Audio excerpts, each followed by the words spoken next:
société.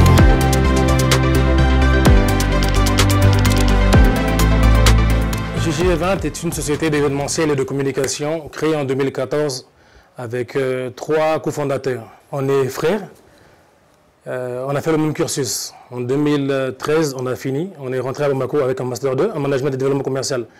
Et c'est dès le début, on a décidé de se lancer dans l'entrepreneuriat. On a toujours voulu, c'est dans ce sens-là qu'on a fait même les études. Donc on a toujours eu l'idée de revenir au pays et de s'installer, de travailler ici. C'est un peu ça l'idée.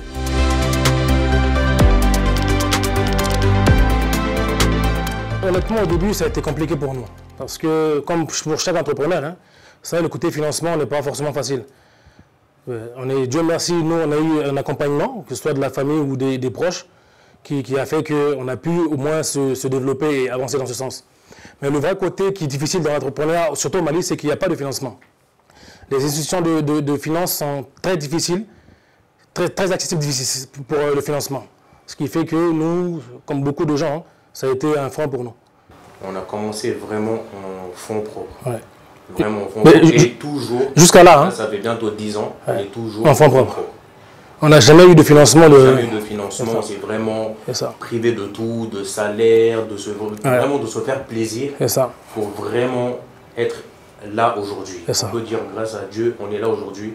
C'était pas du tout facile. On s'est vraiment donné les moyens en se privant de beaucoup de choses.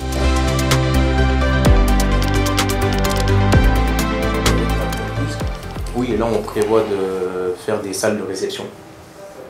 2 normalement d'ici fin 2024, Inch'Allah. À Bamako, on est en train de lancer Kayi, surtout Kayi. Kayi et Ségou. C'est ça.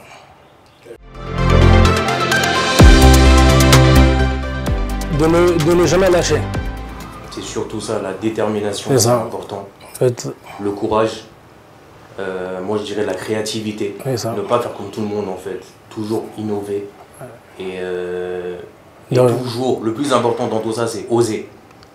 Vraiment oser, en fait, se dire que je vais oser de faire quelque chose. En fait, parce que dans la vie, il y a toujours des risques, en fait. Donc ne pas penser, je vais dire ne pas penser au risque, c'est un peu trop. Mais est-ce que je conseille vraiment ne pas penser au risque et oser? En fait, moi, ce que je dirais surtout en plus de ça, c'est de voir notre devise annoncer qu'il n'y a pas d'échec, il n'y a que des leçons. Chaque fois qu'on tombe, en fait, on apprend. Et on ne tombera plus de ça. Donc d'oser et de continuer à oser, c'est ça un peu le...